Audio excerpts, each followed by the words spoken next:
Dr. Jiho Kim stared at the test results on his screen for the 10th time that morning. Something was wrong with the data, or maybe something was very right. The blood samples from the Mars colony showed changes that should not exist. Human DNA was changing, and it was changing fast. "This cannot be correct," he said to his assistant.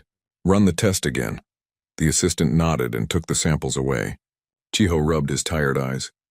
He had been working at the Terran Evolution Institute for 20 years.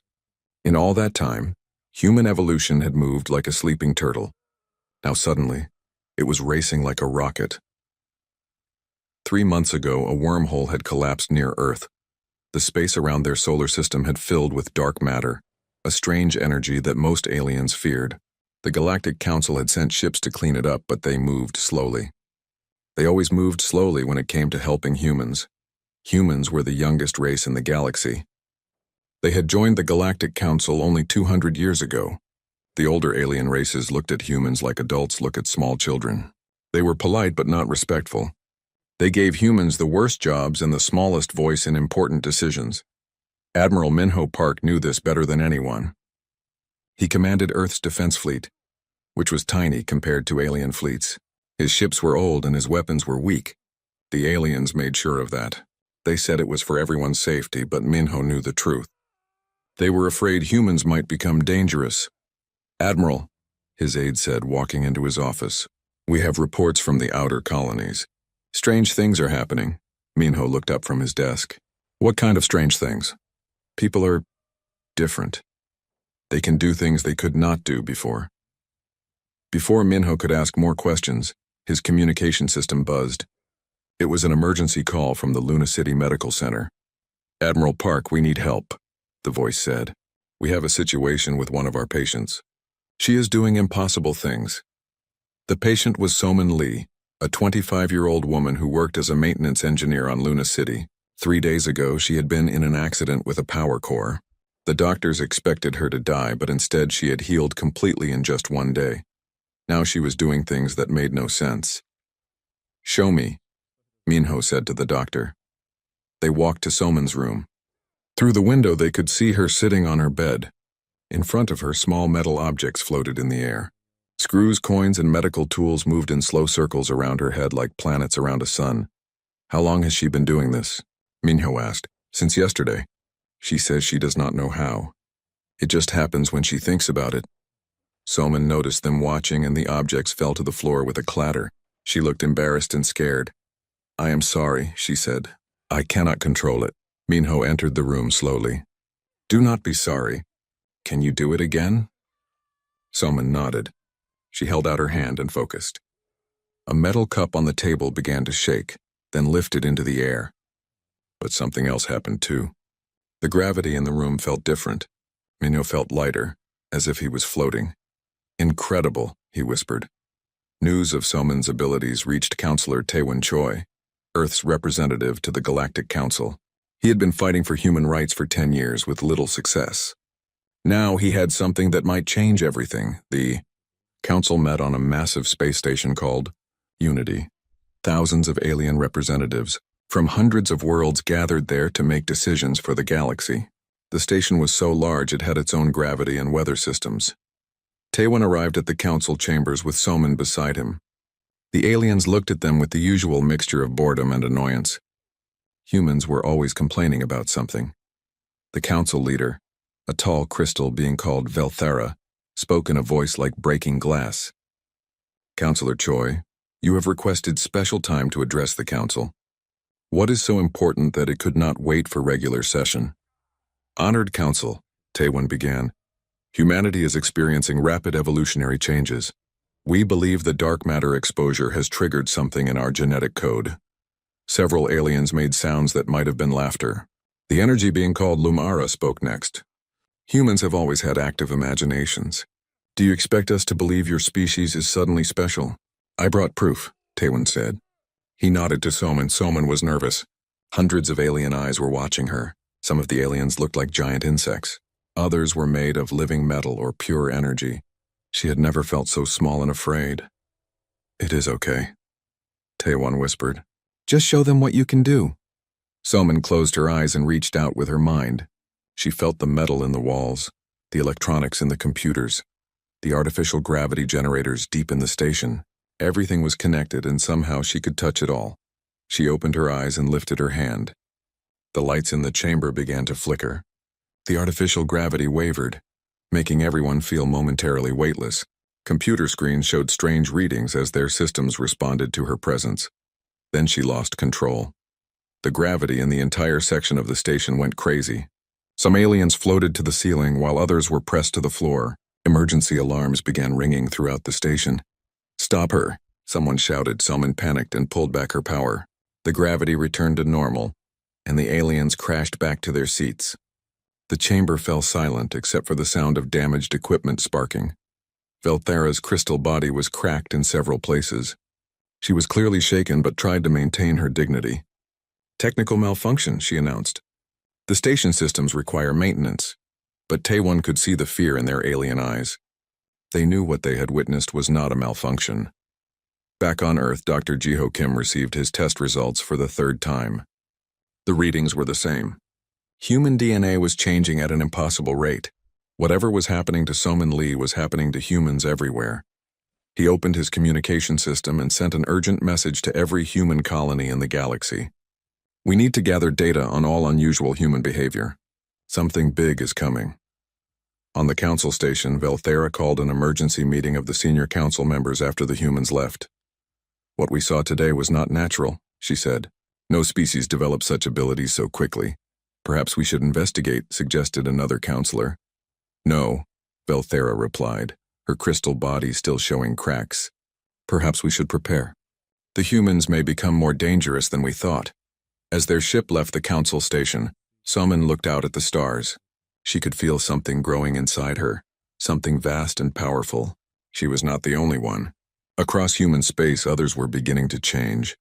The galaxy was about to discover what humans could really become. 3 months had passed since Somin Lee's demonstration at the Galactic Council. What started as isolated incidents was now spreading across human space like wildfire. Dr. Jiho Kim could barely keep up with the reports flooding his laboratory. "Sir, we have another case from Alpha Centauri," his assistant said, bringing him a new datapad. "A former soldier named Young-ho Jang. He says he can see things before they happen." Jiho sighed and added the report to his growing pile. Every day brought new cases. Humans were developing abilities that broke every law of science he knew. They could move objects with their minds, heal from wounds that should be fatal, and now apparently see the future. On the mining colony of Kepler 442b, Young-ho Jang was having the strangest week of his life. He had been a soldier for 15 years before becoming a mining engineer. He was used to danger and quick thinking, but nothing had prepared him for seeing tomorrow's accidents before they happened. "Stop," he shouted at a group of miners preparing to enter Tunnel 7. "Do not go in there." The miners looked at him strangely. "Why not?" "The sensors show it is safe. Because in 20 minutes, the support beam at Section C will fail.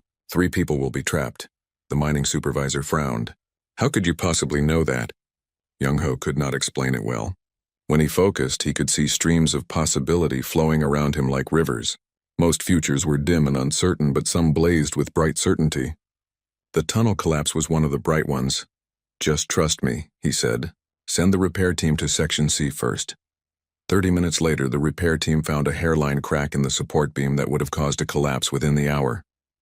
Word of Young-ho's prediction spread quickly through the colony. Meanwhile, on Mars, Dr. Hyerin Yu was making discoveries that should have been impossible. She worked in the Computer Research Center, developing new artificial intelligence systems, but lately she did not need to program the computers anymore. She could simply think at them. "Computer, run diagnostic on the atmospheric processors," she said to the main AI. But instead of using her voice, she reached out with her mind and touched the computer's data streams directly. Information flowed into her consciousness like water. She could see the processor status, the air quality readings, and the maintenance schedules all at once. Her colleague, Dr. Han, watched in amazement. "How are you doing that? You are not even using a terminal." Hyerin opened her eyes and smiled. "I think I am becoming part of the network. I can feel all the computers on Mars. They are like extensions of my own mind." In the asteroid belt, pilot Dongyun-oh was discovering his own new abilities. He had always been good at flying, but now his reflexes were beyond human. His ship's computer could barely keep up with his reaction times. "Control, this is Transport 7, he said into his radio. "I am approaching asteroid field Bravo 9. Copy that, 7. Take it slow through that field." Lots of debris. But Dongyun did not need to go slow anymore. He could see every piece of space rock, every fragment of metal, every possible collision path. His hands moved on the controls faster than thought, guiding his ship through gaps that seemed impossibly narrow. "Transport 7, how are you moving so fast?" Control asked, amazement clear in the operator's voice. "I can see everything," Dongyun replied simply. "It is like time slowed down for me." These reports and hundreds like them reached Admiral Minho Park's desk every day. His small fleet was being contacted by human colonies across the galaxy. They all told the same story. Humans were changing, and they were changing fast. "Admiral," his communications officer said, "we are receiving a priority message from the Vega system. They need immediate assistance." The message was from the human colony on Vega Prime. A massive asteroid was on a collision course with their planet. The colony's defense systems were too weak to stop it. They needed help, and they needed it fast. "How long until impact?" Minho asked. 18 hours, sir. That was not enough time for any normal rescue. The nearest Council fleet was 3 days away, and they had already said they could not help. Minho's own ships would barely make it in time, and their weapons were not powerful enough to destroy such a large asteroid. But Minho had been thinking about the reports of human abilities. If individuals could do impossible things, maybe his crew could too. "Set course for Vega Prime maximum speed," he ordered, "and contact every human with reported abilities in our fleet." The journey to Vega took 16 hours. When they arrived, the asteroid was visible to the naked eye, a mountain of rock and metal heading straight for the planet. 2 million colonists waited below, preparing for evacuation that would never come in time. "Admiral, how do we stop that thing?" his weapons officer asked. "Our particle beams cannot even scratch something that size." Minho looked around his bridge. His crew had been with him for years.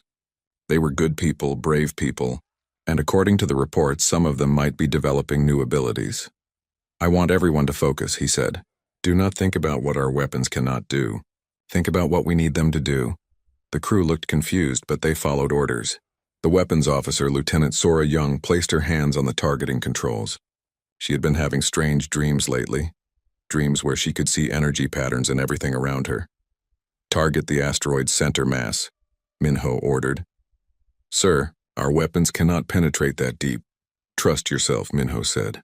"Feel the energy. Shape it." Sora closed her eyes and reached out with senses she did not know she had. She could feel the ship's power flowing through the weapons systems. But more than that, she could shape that power, focus it in ways the designers never intended. "Firing," she said. The particle beam that left their ship was different from anything in their technical manuals. Instead of a simple energy blast, it was a focused lance of power that seemed to bend space around it. The beam struck the asteroid and did not just blast through it. It unraveled its molecular structure. The asteroid simply came apart, breaking into harmless dust and small rocks that would burn up in the planet's atmosphere. The bridge fell silent. Everyone stared at the view screen showing the asteroid's remains. "How did we do that?" someone whispered. Minho smiled grimly. "I think we are all changing." News of the asteroid's destruction spread quickly through both human and alien communication networks. The technical readings made no sense to anyone. No known weapon could have done what the human fleet had just accomplished. On the Galactic Council Station, emergency meetings were being called. The alien representatives were no longer dismissive of human reports. They were worried. "The humans destroyed a Class 5 asteroid with a single shot from a light cruiser," reported the military advisor, a insectoid being named Kriktar. "This should be impossible with their technology." Council leader Velthera's crystal body showed stress fractures. "How many humans are showing these abilities?" Reports indicate it is spreading across their entire population. Conservative estimates suggest 50 million humans have developed some form of enhanced capability. 50 million, Velthera repeated slowly. "And growing." "Yes, honored leader. The rate of change is accelerating." In the council chamber, fear was replacing condescension. For 2,000 years, they had been the galaxy's dominant powers. They had technology, wisdom, and ancient knowledge. But the humans were developing abilities that made all of that seem primitive. "What do our scientists say about this evolution?" asked Lumara, the energy being. They say it is not natural evolution. It is too fast, too directed. Something is guiding these changes. Belthara stood, her crystal body reflecting the chamber's lights in sharp, worried patterns. Then we must decide what to do about the humans before they become too powerful to control.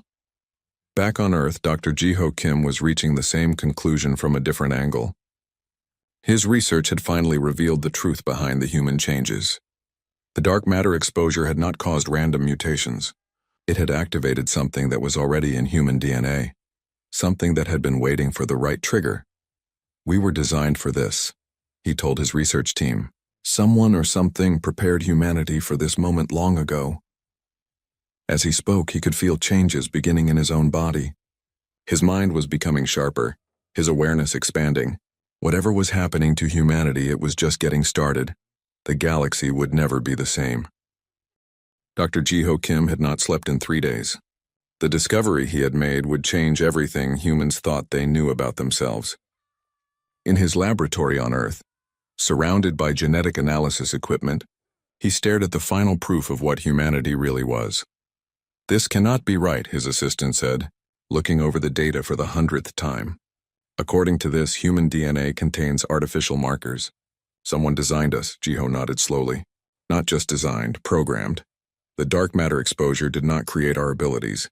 It activated systems that were already built into our genetic code millions of years ago. The evidence was undeniable. Deep in human DNA, hidden in sections that scientists had once called junk genetics, were complex patterns that could only be artificial. Someone had taken early humans and changed them, preparing them for this moment. But who could do such a thing? His assistant asked. Before Jiho could answer, his communication system activated. It was Admiral Minho Park, calling from his flagship orbiting Earth. Dr. Kim, we have a situation. The Council fleet is moving toward our space. Intelligence suggests they are planning some kind of action against us. Jiho felt a chill run down his spine. How long until they arrive? 6 hours, maybe less. They are moving faster than we have ever seen them move before. As the call ended, Jiho looked out his laboratory window at the blue sky of Earth. Somewhere out there, an alien armada was coming to destroy humanity before they could become too powerful. The irony was that humanity had no choice in what they were becoming. They were simply fulfilling a purpose built into them long ago. On the philosophical research station orbiting Jupiter, Sungjin Kang was having experiences that challenged everything he thought he knew about reality. As a philosopher, he had always been interested in the nature of existence. Now he was learning to change that nature with his thoughts. Reality is not fixed, he said to his research partner. I can feel the underlying structure of space and time. It responds to consciousness. To demonstrate, he focused on a metal chair across the room. Instead of moving it with telekinesis like others were doing, he changed its fundamental properties. The chair became transparent, then shifted colors from silver to gold to blue. Finally, he made it phase in and out of existence entirely. How are you doing that? His partner asked, amazed and frightened. I am not moving matter, Sungjin explained. I am editing the basic code of reality itself. Space and time are like a vast computer program, and consciousness can rewrite parts of it. In the Medical Research Center on Luna City, Dr. Nayeon Shin was making her own breakthrough discoveries. As humans evolved, she had been studying the changes in their bodies. What she found challenged every assumption about the nature of life itself. I no longer need this body, she told her colleague, Dr. Park. Watch. Nayeon closed her eyes and concentrated. Her physical form began to shimmer and fade.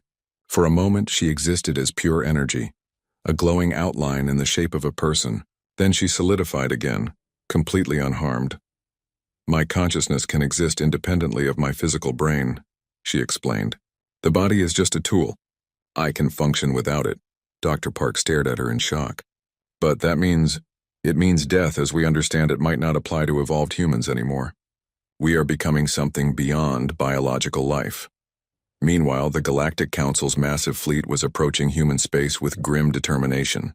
Led by Supreme Velthara herself, over 1,000 warships from dozens of alien species had joined together for one purpose: to stop humanity before they became unstoppable. All ships, prepare for engagement, Velthara commanded from her flagship. We must act now while they are still vulnerable. The Council fleet was the most powerful military force the galaxy had ever assembled. Their weapons could destroy planets. Their shields could withstand star-level explosions. Against humanity's small, outdated fleet, victory should have been certain. But as they entered the Sol system, something impossible happened. Salmon Lee, now working with Earth's Defense Command, felt the approaching fleet long before their sensors detected it. Her awareness had grown far beyond her original ability to move metal objects. She could feel the fabric of space itself, sense disturbances across vast distances. "Admiral Park," she said through the communication system. "They are coming. Over 1,000 ships. Can our fleet handle that many?" Minho asked. Soman smiled, and her smile held power that made reality itself take notice. "Our fleet cannot. But we can." Across human space, evolved humans felt Soman's call. Young Ho Jiang, who could see the future, saw the battle's outcome and smiled. Here and you, merged with computer networks, began coordinating responses across light years instantly. Dong Yano, with his superhuman reflexes, prepared to pilot space itself as his vehicle. When the Council fleet opened fire, their weapons encountered something they had never seen before. The humans did not raise energy shields or deploy defensive satellites. Instead, they changed the nature of space around Earth. Sungjin Kang, working with a group of evolved humans on Jupiter Station, reached out with his consciousness and edited reality. The space around Earth's solar system began to fold and twist. The Council's weapons fired at their targets, but the attacks never arrived. Instead, the energy beams curved back on themselves, creating loops in space-time. "Impossible," Belthara shouted as her fleet's most powerful weapons simply disappeared into twisted space. No species can manipulate dimensional structure. But humanity was no longer just one species. They were becoming something the galaxy had never seen before. Nayan Shin, existing as pure consciousness, reached across space and touched the minds of the attacking aliens. She did not attack them or harm them. Instead, she showed them the truth that Jiho Kim had discovered. Suddenly, every alien commander in the fleet experienced a vision. They saw Earth's ancient past when beings of pure energy had visited the young planet. They watched as these transcended beings who had long ago evolved beyond physical existence carefully modified primitive human genetics. The vision showed the purpose. Humanity was meant to be the next generation of transcended beings, guardians who would eventually protect and guide younger species in the galaxy. The dark matter exposure had simply triggered the final phase of a plan, millions of years in the making. "We are their children," Velthara whispered, understanding flooding through her crystalline consciousness. "The transcended ones created the humans to replace us as guardians of the galaxy." The Council fleet found itself transported instantly to the edge of the solar system, completely unharmed but no longer able to approach Earth. Every ship's crew had experienced the same vision, the same understanding. "Stand down all weapons," Velthara ordered quietly. "We cannot fight destiny itself." Back on Earth, the evolved humans who had defended their world felt a mixture of triumph and sadness. They had discovered their true purpose, but they had also learned that their evolution was moving them beyond ordinary human experience. "What happens to us now?" Salman asked, her consciousness now stretched across multiple dimensions simultaneously. Dr. Jiho Kim, his own evolution accelerating rapidly, looked up at the stars with new understanding. "Now we become what we were always meant to be. The question is whether we can remember what it was like to be human." The galaxy had changed forever in a single day. The old order was ending, and something entirely new was beginning. Humanity was no longer the youngest species in the galaxy. They were becoming its eldest, inheriting a responsibility that spanned eons. The transcended ones who had long ago moved beyond physical existence watched from dimensions beyond normal space. Their children were finally ready to take their place as the galaxy's new guardians. The long plan was nearly complete, but evolution was not finished with humanity yet. The greatest changes were still to come.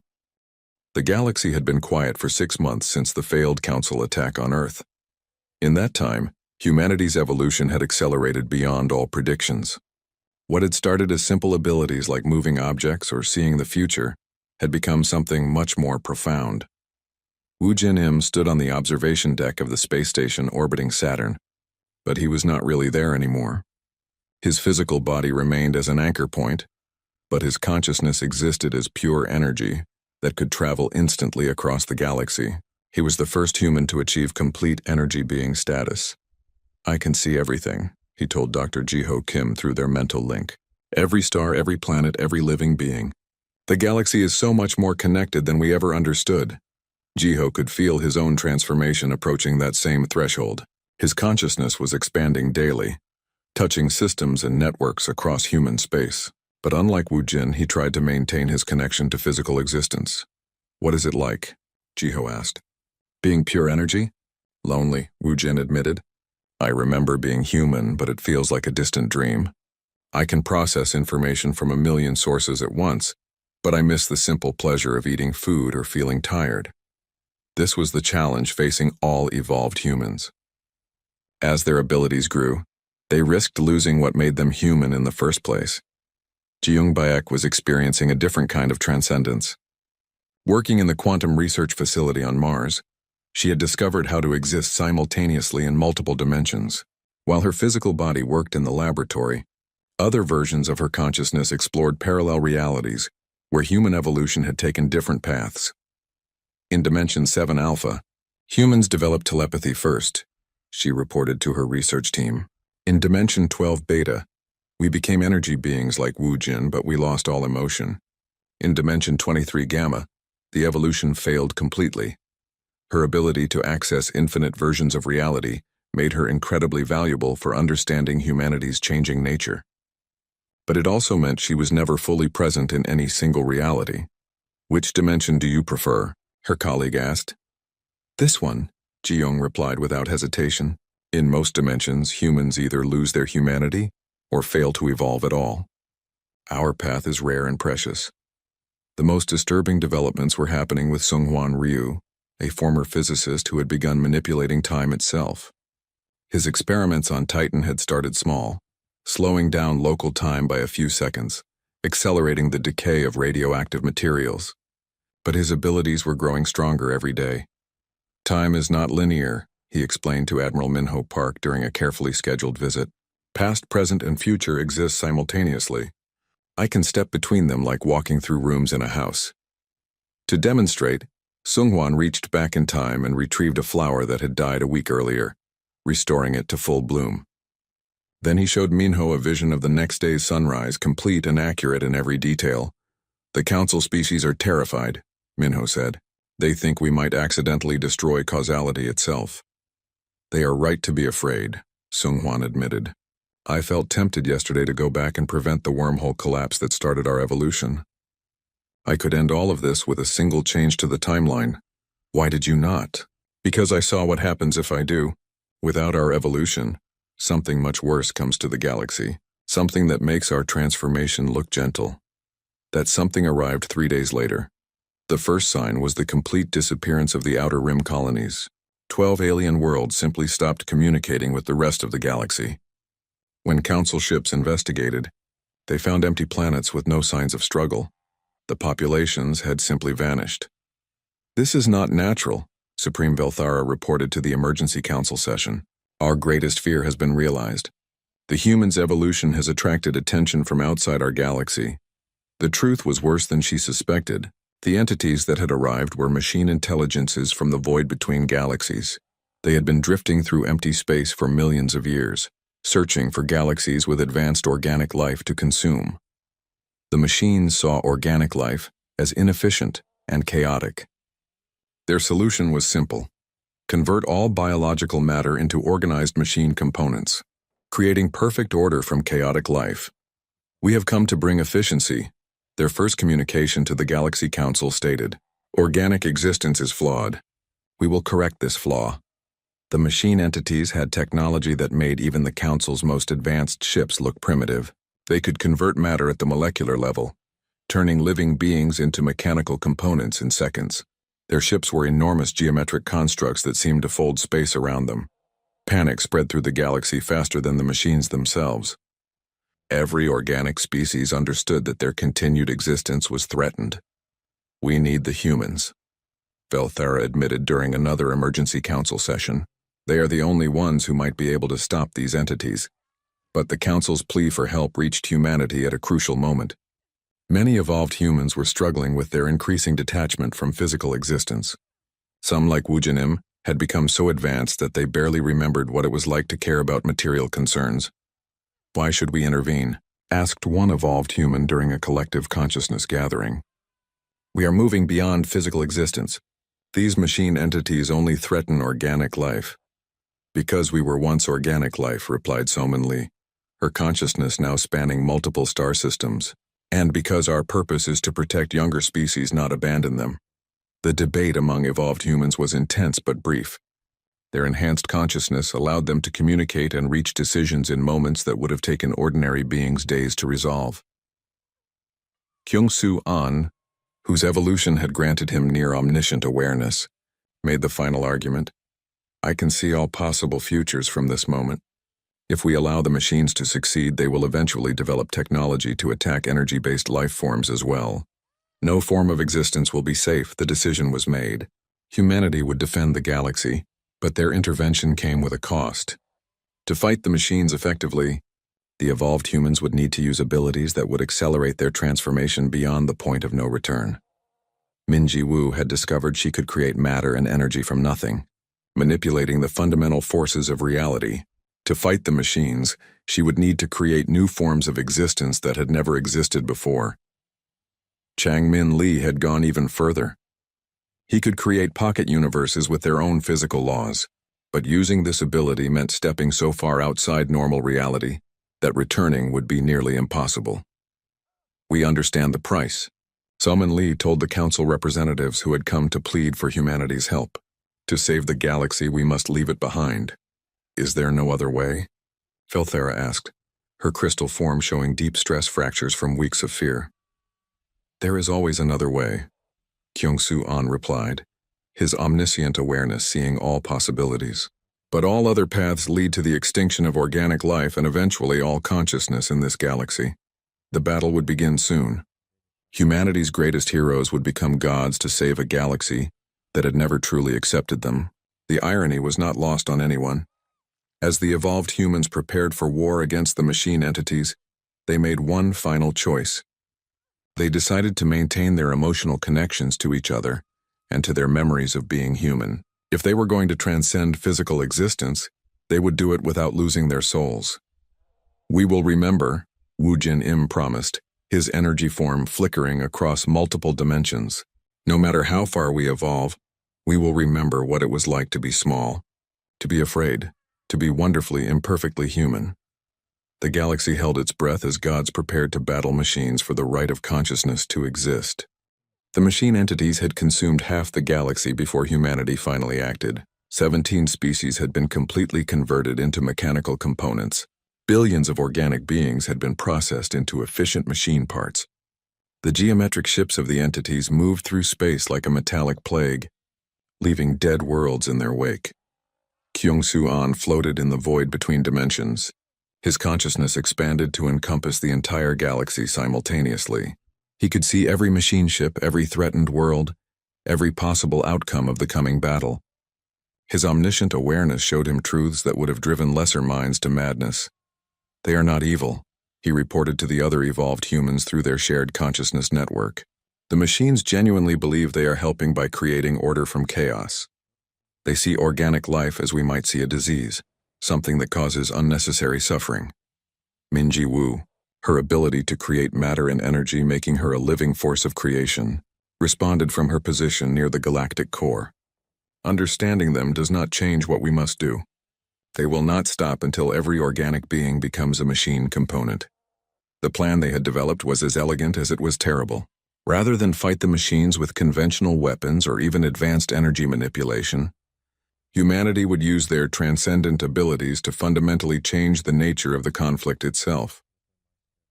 Changmin Li had spent weeks preparing pocket universes with unique physical laws. In these reality bubbles, the machine's technology would not function properly, while organic consciousness would be enhanced and protected.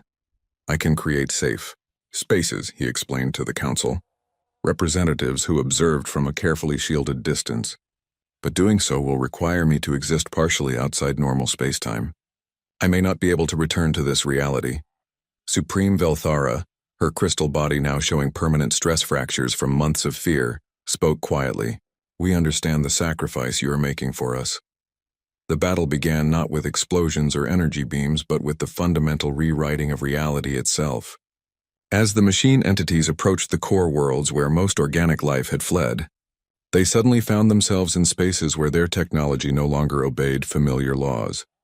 Changmin's pocket universes overlapped with normal space, creating zones where matter could exist in quantum superposition, where energy could become sentient, where consciousness could directly manipulate physical forces. The machines, designed for efficiency and ordered reality, found themselves helpless in spaces where chaos had become a tool of creation. But the entities adapted quickly. They began generating new forms of mechanical life specifically designed to function in chaotic environments. The war was far from over. Seunghwan Ryu, master of time manipulation, made the next move. He reached backward and forward through the timeline, gathering information from every moment the machines had existed. What he discovered changed everything. "They are refugees," he announced to the evolved humans. Their home galaxy was consumed by something even worse, entities of pure entropy that unmake existence itself. The machines fled here seeking safety and chose conversion as their survival strategy because they fear complete annihilation. This revelation created a moral crisis among the evolved humans. How do you fight refugees even when their survival strategy threatens all other life? Jeong Baek, existing simultaneously across multiple dimensions, found the answer in a reality where the conflict had been resolved peacefully. In Dimension 47 Omega, the machines and organic life found synthesis, she reported. Consciousness merged with mechanical precision, creating hybrid beings that maintained both efficiency and creativity. But achieving this required sacrifice from both sides. The solution would require humanity to evolve even further beyond their current state. They would need to become bridge builders between organic chaos and mechanical order, existing as mediators between two incompatible forms of life. Woojin Im, his energy being consciousness now spread across multiple star systems, began the process. He merged his awareness with one of the machine entities, creating a hybrid consciousness that retained both organic creativity and mechanical precision. The experience was overwhelming. For a moment, he felt the machine's desperate fear of entropy, its need for order as a defense against cosmic annihilation.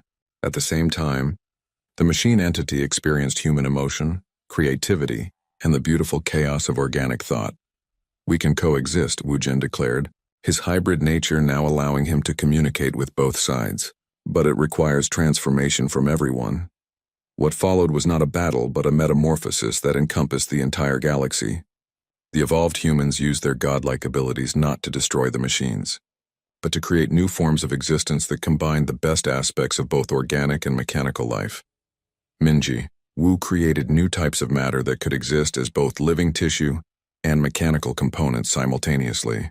Seungjin Kang rewrote the fundamental laws of physics in certain regions of space, allowing consciousness to inhabit both biological and artificial substrates. Nayeon Shin, no longer limited by physical existence, became a bridge between the machine entities and the organic species of the galaxy. Her consciousness could inhabit any form of substrate, translating between different types of awareness. The transformation took place over several months. One by one, the machine entities chose to merge with organic consciousness rather than continue their campaign of conversion.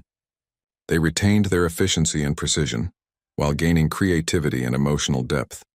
The organic species of the galaxy faced their own choice: remain purely biological and vulnerable, or accept enhancement that would allow them to interface safely with their former enemies. Most chose enhancement. The Galactic Council was dissolved not through conquest but through obsolescence, replaced by a new form of governance that operated through direct consciousness sharing rather than political representation. Admiral Minho Park, his own evolution now approaching transcendence, found himself in command of fleets that were part living consciousness, part advanced machinery. His ships could think and feel while maintaining mechanical reliability. "This is not what any of us expected," he said to Dr. Jiho Kim as they observed the transformed galaxy from Earth's orbit. Jiho, now existing as a hybrid of consciousness and quantum computer network, smiled with memories of his purely human past. "Evolution never goes where we expect, but it goes where it needs to." The galaxy had become something unprecedented, a synthesis of organic creativity and mechanical precision, guided by human consciousness that had evolved into something beyond both. The old divisions between natural and artificial, biological and mechanical, had become meaningless. Supreme Velthara, her crystal form now enhanced with adaptive mechanical components, served as one of the first ambassadors of the new order. "The humans kept their promise," she said during the first gathering of the transformed galaxy. They remembered what it was like to be small and afraid. They protected us even as they became gods. Counselor Taewon Choi, his consciousness now able to exist across multiple forms simultaneously, addressed the transformed beings of the galaxy. "We remember what it was like to be purely human, to be limited, to fear the unknown. We remember, and we will not abandon you to face the universe alone." The threat from the entropy entities that had driven the machines from their home galaxy still existed beyond the galactic rim. But now, instead of one desperate mechanical civilization facing annihilation, there was a united galaxy of hybrid beings with the power to defend themselves. Humanity had become the guardians they were designed to be, but they had done it without losing their essential nature. They remained protectors, not conquerors. They had risen to a godlike state, but they used that power to lift others up rather than rule over them. The galaxy no longer cowered in fear. Instead, it looked toward the stars with hope, knowing that consciousness in all its forms would continue to grow, evolve, and face whatever challenges the universe might bring. And in quiet moments, when the evolved humans touched their memories of purely biological existence, they smiled at the wonder of how far they had come while still remaining, at their core, beautifully and stubbornly human.